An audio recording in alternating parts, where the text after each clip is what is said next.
Hallelujah, hallelujah, hallelujah. Praise Yahuwah, hallelujah, hallelujah. Praise Yahuwah, praise Yahuwah. For Yahuwah is great, greatly to be praised. He is to be feared above all mighty ones. Hallelujah, hallelujah, hallelujah. Praise Yahuwah. I'd like to welcome everyone to qodeshnation and to our Nebi'Im study, prophet study. Praise Yahuwah. You know, we've taken a pretty long break from this, but we're jumping right back into it. Hallelujah. You know, the last study that we did up on YouTube, we did it up to chapter 24 of Yehezqel, which is Ezekiel. And so we're going to pick up in chapter 25. We're going to do chapters 25 through 28, the first video, and we'll have another video. We'll be doing 25 through 27, and then 28 through 30 in the second video. So just 3 at a time, like I've done the other ones.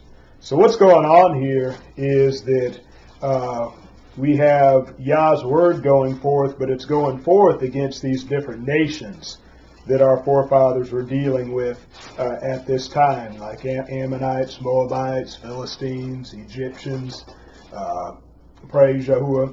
And so it's just really interesting to see how Yah is dealing with mankind in general, because primarily what we see in the Hebrew Scriptures is Yah's dealings with his own covenant people. So I'm going to go ahead and begin in chapter 25 here. I'm going to read chapter 25, and then we'll back up and expound. And the word of Yahuwah came to me, saying, Son of man, turn your face against the Ammonites, and Nabah against them. And you shall say to the Ammonites, Hear the word of the Adon Yahuwah.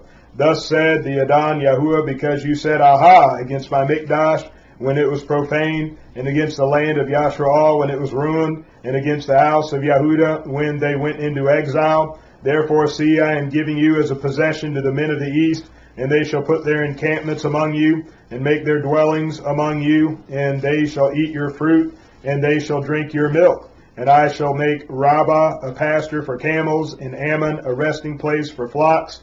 And you shall know that I am Yahuwah. This is what the Adon Yahuwah said. Because you clapped your hands, and you stamped your feet, and rejoiced with all the scorn of your being against the land of Yashraal. Therefore, see, I myself shall stretch out my hand against you, and give you as plunder to the nations. And I shall cut you off from the peoples, and make you perish from the lands. I shall destroy you, and you shall know that I am Yahuwah.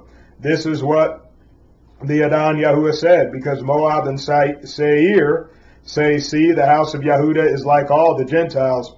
Therefore, see, I am opening the flank of Moab on the side of the cities, and on the side of his cities, on its frontiers, the splendor of the land, Baeth Yeshimon, Baeth Meon, and Kiriathaim, and I shall give it together with the Ammonites as a possession to the men of the east, so that the Ammonites are no more remembered among the nations. Also on Moab I execute judgments, and they shall know that I am Yahuwah.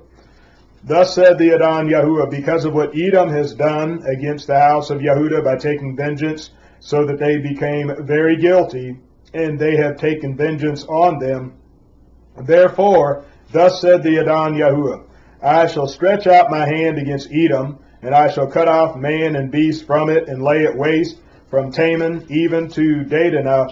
They shall fall by the sword. And I shall lay my vengeance on Edom by the hand of my people Yashraal, and they shall do in Edom according to my displeasure, and according to my wrath. So they shall know my vengeance, declares the Adon Yahuwah. Thus said the Adon Yahuwah, because the Pelashites have acted in vengeance, and took vengeance with scorn in being, to destroy with lasting enmity.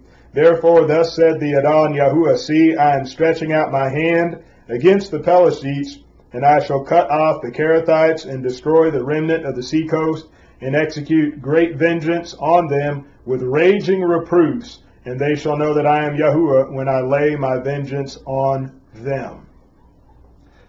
Praise Yahuwah. So, what we're dealing with here, brothers and sisters, is even as you've heard us talk about within our own nation, within Yasha'al, how Yah calls us to accept the punishment of our iniquity. And he's doing more or less the same thing with these nations here, the Ammonites, the Moabites, the Edomites. And what has taken place is that when Yasha'al was in a weak position, being taken into captivity, being overrun by their enemies, that the Ammonites, Moabites, and the Edomites, they rejoiced. And they got in on it too. And they took vengeance too because of the past, because of the many times that each of them had been beaten by our forefathers, praise Yahuwah. But see, the deal is that it's natural for somebody to want to get vengeance if you have fought against the enemy and that enemy has defeated you and that enemy has humiliated you. But what the Ammonites, Moabites, and Edomites failed to understand is that Yah was the one who gave the children of Yasha'al victory over them. And so for them to take vengeance at any opportunity, that they were really fighting against Yah. And that's what angered Yah, because Yah was the one that gave them the victory in their early battles. Our forefathers with the Ammonites, Moabites, and Edomites. And so that in all of the captivities, from what I understand, I know the Edomites, I know this is true of them for sure. In every captivity we've been in, the Assyrian captivity, the Babylonian captivity, Roman captivity, on all three of those, they got in on the action.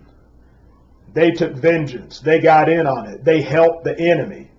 And it was because of the historic jealousy and bitterness, resentment of Edom over losing his birthright to Yaakov. Praise Yahuwah. Because he sold it. It was in the power of his hands. It was his own fault. Praise Yah. We know that Yaakov was being deceptive, but at the same time, it was his own fault for willingly letting that birthright go. And that enmity just continued throughout all generations. But see, Yah condemns it here. And so what Yah is really saying to these heathen nations is that when I gave my people victory over you all needed to just accept it. Say, hey, this is the will of Yah. We're not going to get angry. We're not going to get upset. We're not going to take vengeance. This is the hand of Yah. We're going to leave these people alone. But they could not do that. They had to take their vengeance. Praise Yahuwah. Hallelujah. And so that's a powerful lesson that we see Yah applying this to the heathen, so we could bring it back around to what we've talked about many times over, and that is us accepting the punishment of our iniquity. Even though our captors here in the United States of America, even though they weren't righteous, even though they were wicked, even though there's 1,000 things we could point out about them that they did wrong, still Yah gave them the victory over us. Yah gave them the dominion over us because of our sins, because of our wickedness. Praise Yahuwah. And so that we see, Yah is not going to allow us to get vengeance on our enemies, so to speak. Praise Yahuwah. Here in the land of our captivity. He's just not going to do it because it was his hand that wrought it in the first place. So we fight against that. We fight against Yah himself. See, when Yah is going to allow us to fight is when we're back in the land and these heathens want to come against our land. That's when it's time to fight. Praise Yahuwah. That's when Yah is going to empower his people to fight. Said the feeblest among us is going to be like Daoud at that time. Praise Yah. But in the land of our captivity, nope. So if we're thinking about an uprising, a revolution, how we're going to just rise up and overcome our captors, overcome our oppressors, we can forget it. Praise Yah. So any of these other conscious groups that may be talking like that, we need to distance ourselves from them. Try to talk sense to them, of course, but distance ourselves from that. Praise Yah. Because see, that's exactly what the government wants. That's exactly what the media wants. Praise Yah. You get some of our people that may be talking that kind of foolishness. They want to put that on blast because that's what people think about us anyway. think we're militant, think we're revolutionaries, think we want to rise up and kill Whitey, so to speak. Praise Yah, but that's not what we're all about. We accept the punishment of our iniquity. Praise Yah. And when I say that, I'm not saying that we're accepting of it in the sense that we're not going to speak against white supremacy and a lot of the evils that we do see taking place so that our people can set themselves free from it mentally. Praise Yah. It's just that we accept the punishment of our iniquity in the sense that we realize that Yah is the one that put us where we are today, and he did it for a reason. And he uses whomsoever he will. Just because he uses an enemy nation to put us down, it doesn't mean that he favors that nation. It doesn't mean that he loves them better than he loves us. See, this is the big mistake that the United States of America has made, is that the prosperity and the prominence that this country has enjoyed for the past 2.5 centuries, that many have taken that to be the barakah of Yah. And they say, oh, this great Christian nation which was founded on biblical principles, and how that Yah's blessing was upon us all these years because of it. And see, not being ignorant of how that promotion comes not from the east, nor the west, nor the south, but Yahuwah is judge. He sets up one, he puts down another.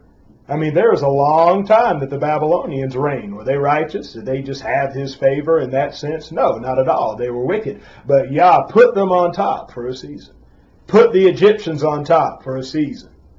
Praise Yahuwah. Put the Romans on top for a season. These are wicked people now. But Yah would just put them on top for a season just to accomplish his purposes. But here in the United States, we try to turn it into a righteousness thing. We try to turn it into we're the righteous nation of all the earth. And that's why we've been blessed. That's why we've been shown so much favor. That's why we've been so prominent. Praise Yah. But the truth of the matter is that even though this country had a stronger biblical foundation in its origins, that it wasn't founded on biblical principles. I mean, even if you look through the Constitution is contrary to the Torah, if you look through it. Praise Yahuwah, and if you study it closely. And so the Constitution was not a Yah-inspired document by any stretch, in that this country really was founded upon Freemasonry and secret societies. Praise Yahuwah, the Vatican. See, they all had their hand in the formation of this nation. It wasn't a bunch of people that came together and only used the Bible and only used biblical principles to establish this country. That is just not true. That's not true at all. That's what they say on Christian television, but that is not true. Praise Yah. Yah sets up one, puts down another. It has nothing to do with righteousness. Praise Yah. When he's dealing with nations outside of Yashraal. Hallelujah. Now, before we go on to chapter 26, I want to point out in verse 14, as I read here, it says that, and I shall lay my vengeance on Edom by the hand of my people Yashraal, and they shall do in Edom according to my displeasure and according to my wrath, so shall they know my vengeance, declares the Adon Yahuwah. So Edom, whoever Edom is, because there's a big debate in Yashraal today, who is Edom? Is Edom the white man? Is Edom the Arabs? Who is Edom? Praise Yahuwah. Well, whoever Edom is, he's been afflicting us all these centuries. He's had a great hand in afflicting us all these centuries, even since we've been exiled from the land. And when Yah executes his judgment upon Edom in these last days, that he's going to, just like when other heathen nations came against us in our captivities, and Edom got a piece of the action, that when Yah brings his vengeance on Edom in these last days, we're going to get a piece of the action. That's what he says there, verse 14. I will lay my vengeance on Edom by the hand of my people, Yashraal.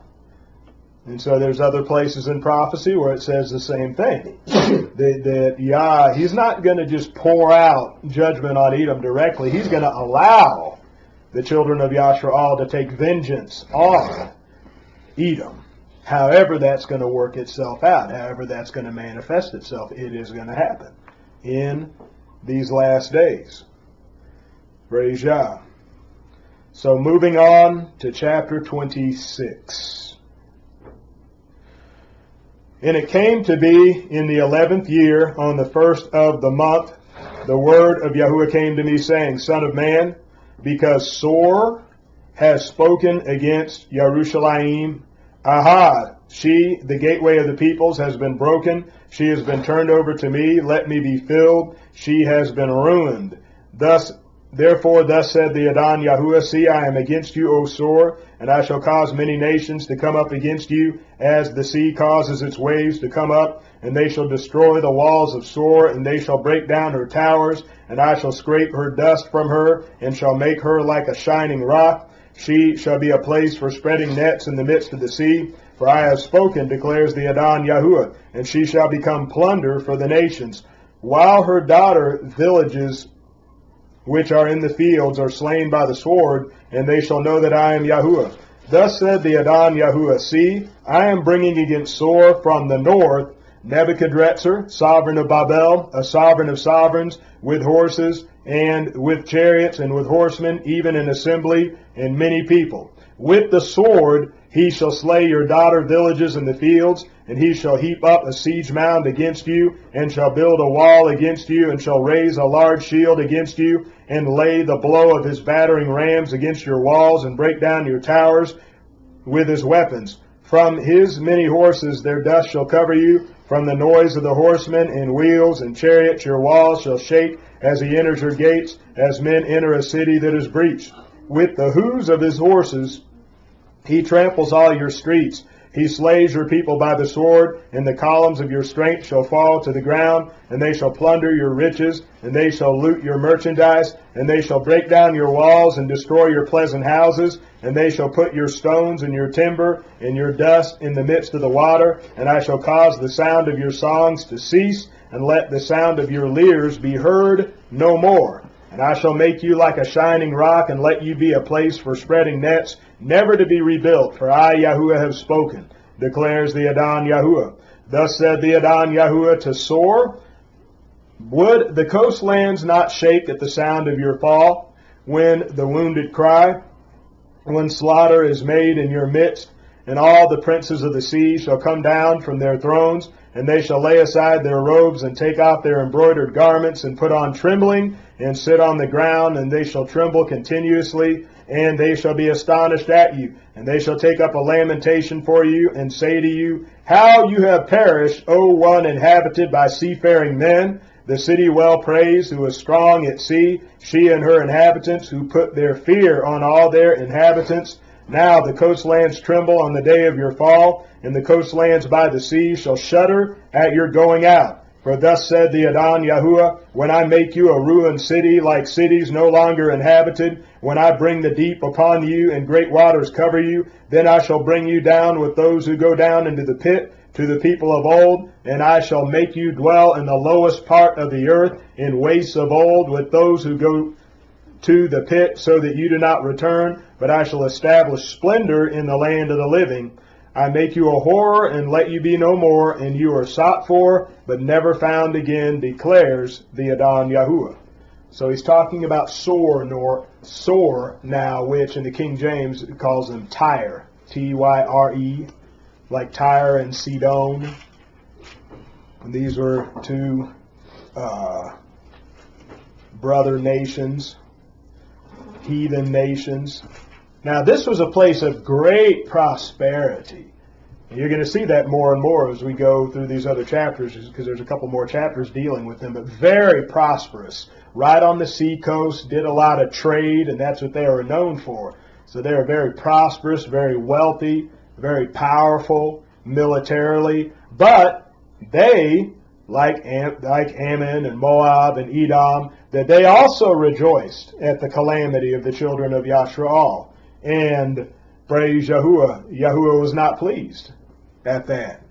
They also looked at it as an opportunity for their own advancement and their own increase.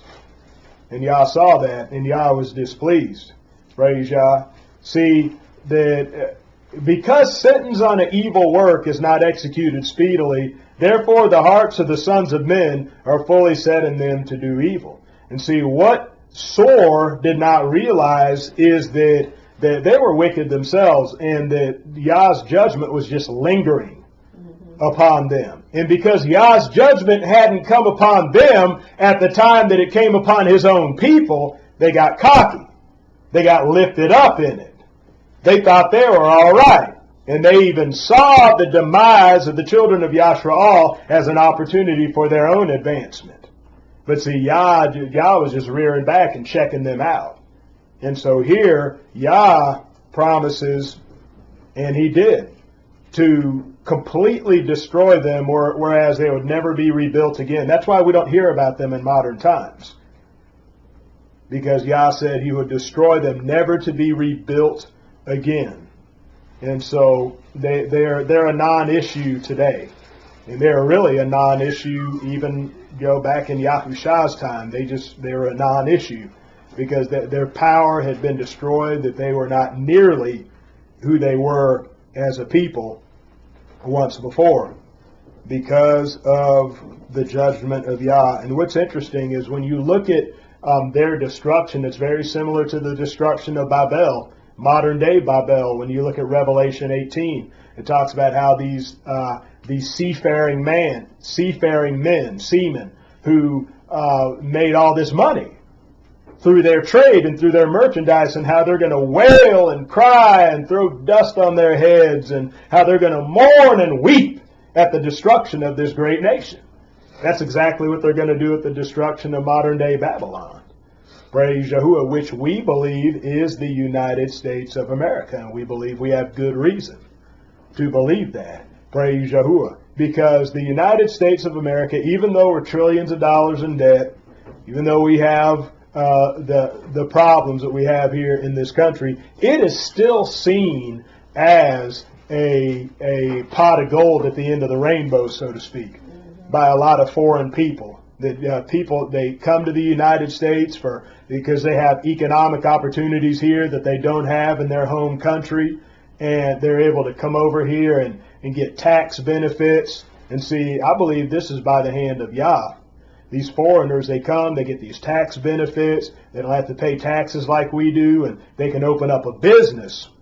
And what it is they don't have to pay taxes for a number of years. Let's just say it's 5 years. And so they'll come, and let's say a man comes, a man named Saeed. All right, and he comes, he opens his business here in America. And for 5 years now, he's tax-free. And in that 5th year, what he'll do is that another man will come in now. Okay, another man.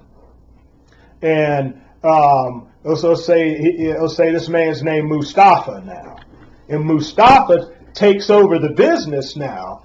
All right, they put the business in Mustafa's name, and then that 5 years starts right back over.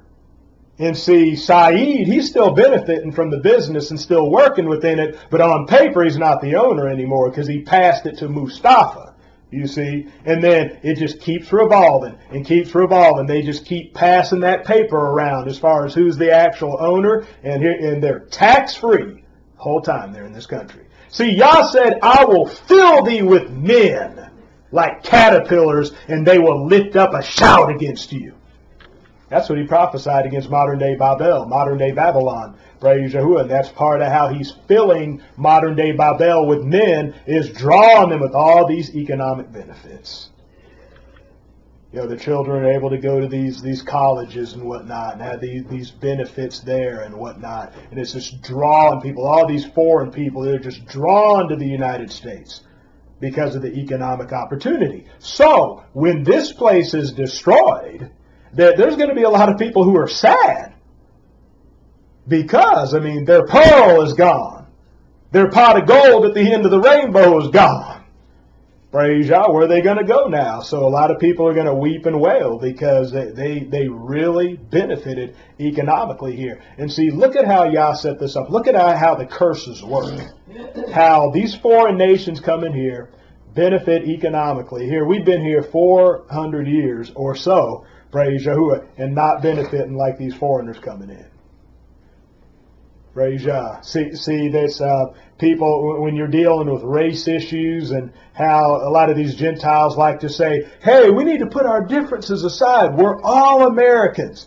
Doesn't matter if you're black or white. We're all Americans. We're all Americans. But see, they let these foreigners come in, give them all these tax breaks, let them set up shop. They're setting up shop down in the hood and taking advantage of us and getting way up above us because, see, that's part of the curses.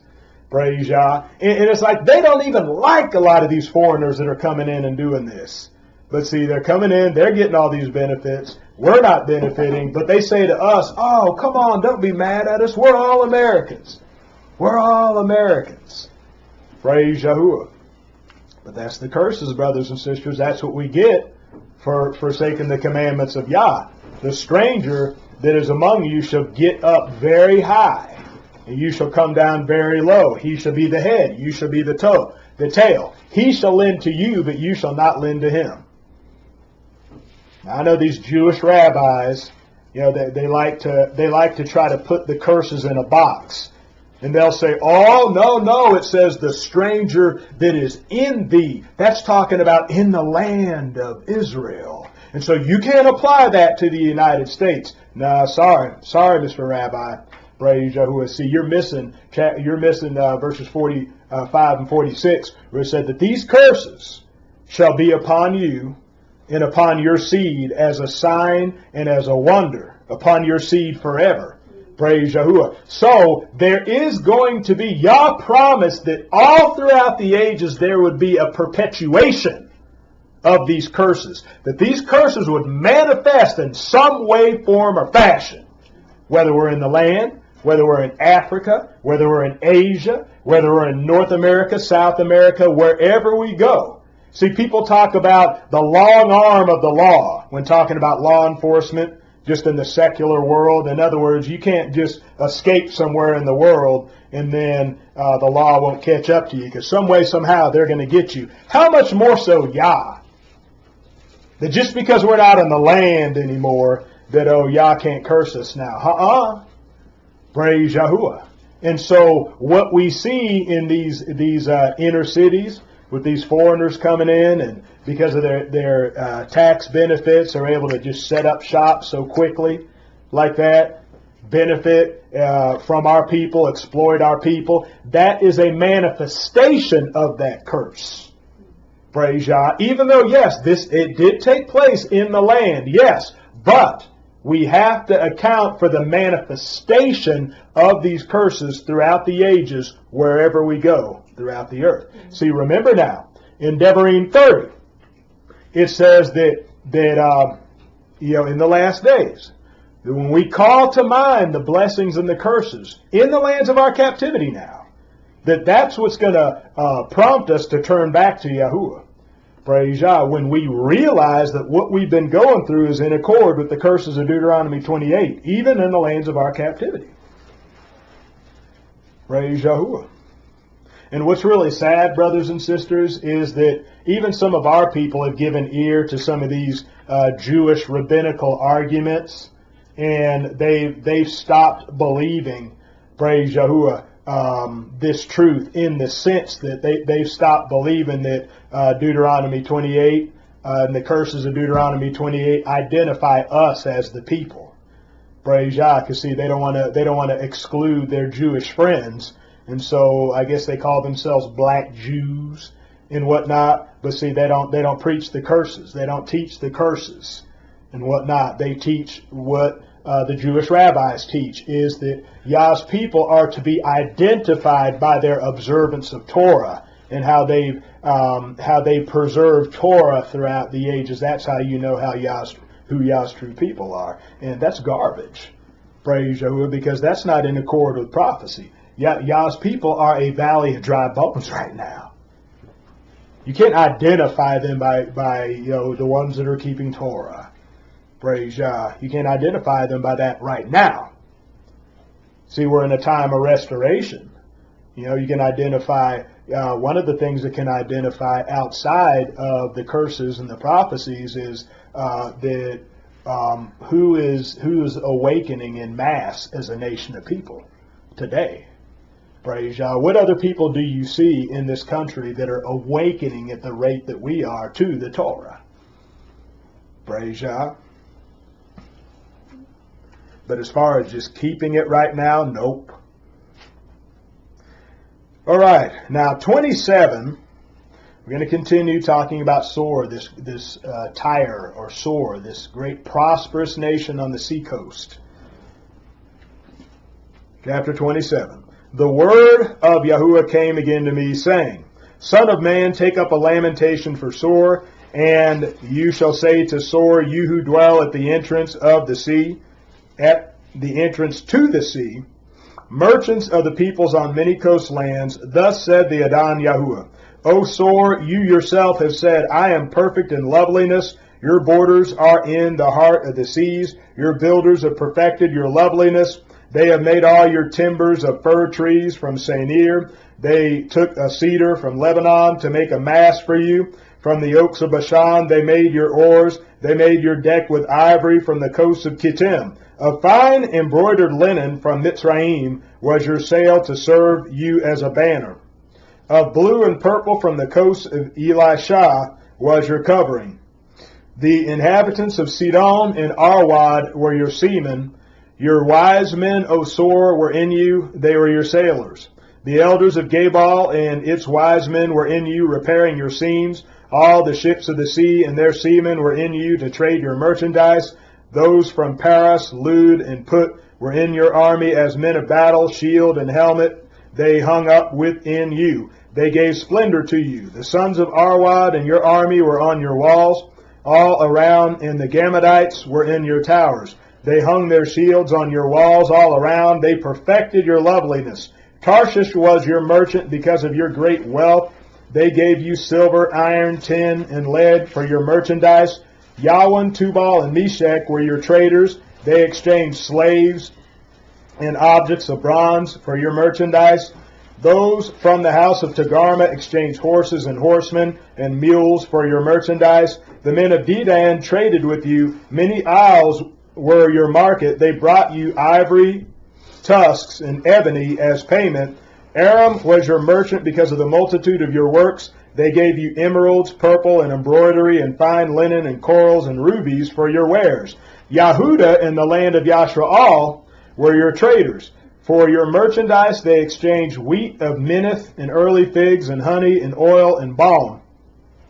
Damasek was your merchant because of the multitude of your works, because of your great wealth of goods, with the wine of Helbam, and with white wool. Waden and Yawan from Uzal paid for your wares. They exchanged wrought iron, cassia, and cane for your merchandise.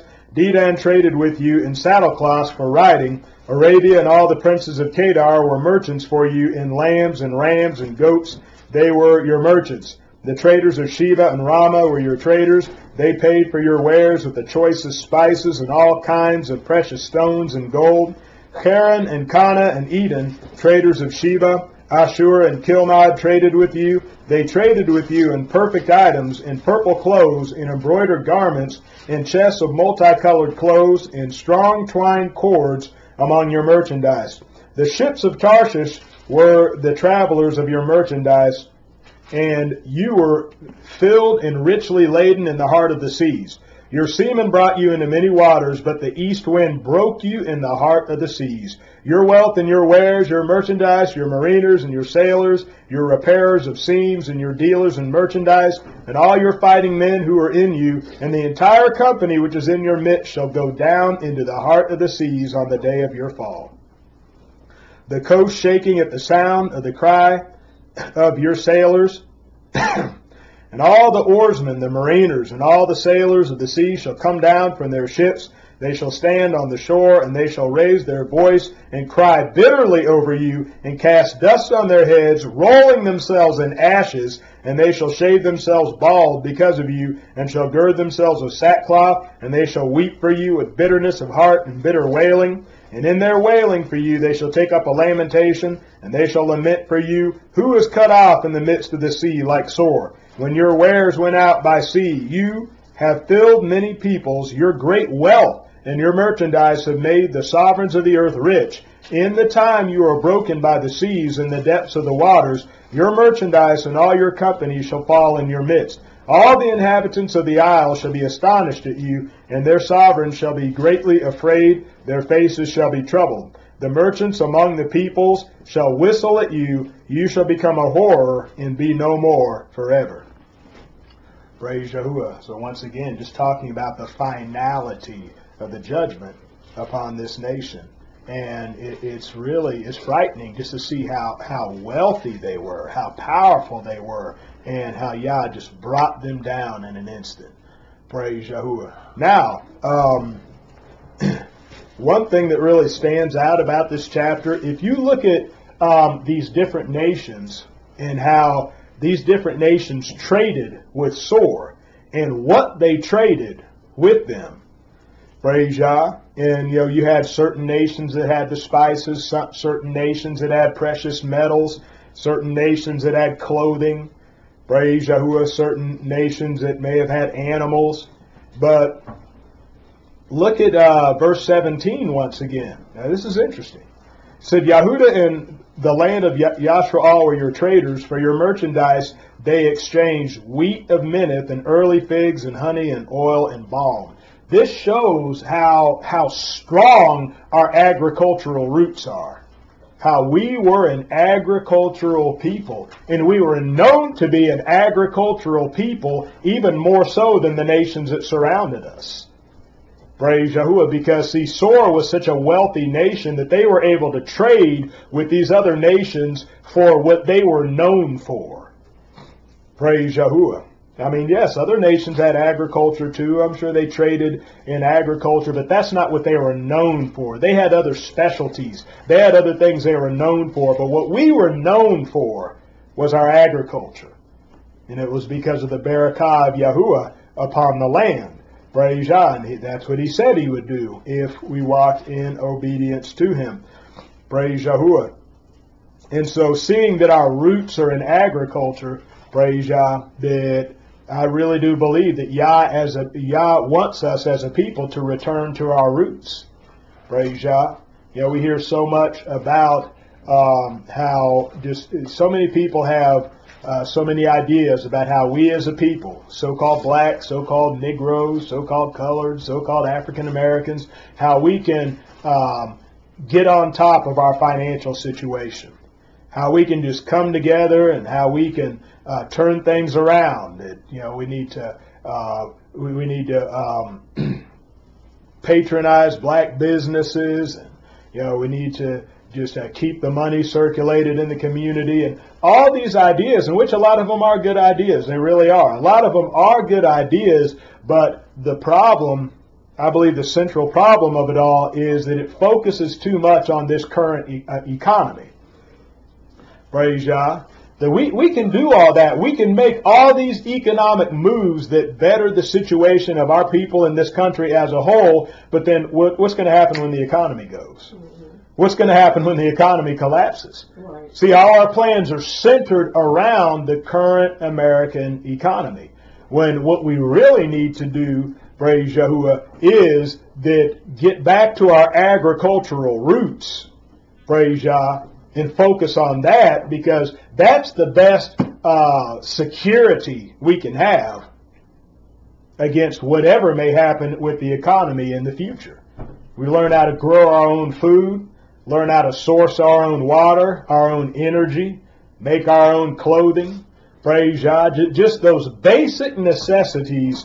And we do that, then it doesn't matter if the economy crashes. It's like, look at the Amish. When the United States economy crashes, the Amish are going to do the same thing they've done for the past couple hundred years.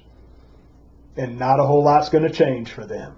Praise Yah. Now, everything is going to be a big game changer for everybody that's hooked into the system. Praise Yah. Food trucks stop running and whatnot. You can't go to the grocery store and get what you want. You don't know how to grow anything, and you don't have anything stored up or stocked up. Praise Yah. So for those dependent upon the system, it's going to be a real game changer. But for those that are self-sufficient, they're going to be able to get through this thing a lot easier. Praise Yahuwah. But so that's what Yah is moving his people towards. And it's really encouraging to see some brothers and sisters already going in this direction, praise Yah, and encouraging others to do so. Praise Yahuwah. You know, sometimes we think that, you know, it takes some large investment of money, you know, to go in that direction. But we could just start in the home that we're at. We could be smack dab in the middle of the city, get some pots, plant some tomatoes. You know, just get started with this thing some way, somehow, because, see, this is our roots. This is why they took us as slaves. Do you know that they tried to make slaves out of other nations of people and it didn't work? Tried to make slaves out of the so-called Native Americans, and, you know, they're even using some whites as slaves from Ireland. I think they're indentured servants. But when they got around to using us as slaves, praise Yahuwah, they found something that worked. And they found something that worked very well for them. And what did they use us for primarily? What were we used for primarily in order to help build and prosper the United States of America? We were used primarily for agriculture. Praise Yahuwah. Picking cotton, picking corn and wheat and tobacco and all kind of crops. We were known for agriculture because we were known worldwide for agriculture at one point in time. Praise Yahuwah. And so that's our roots. We need to get back to our roots. Hallelujah. Praise Yahuwah. All right, brothers and sisters. This concludes the first half of our study.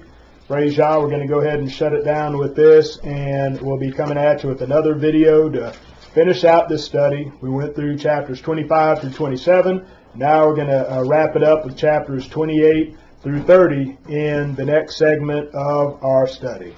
So with that, I will say, Shalom.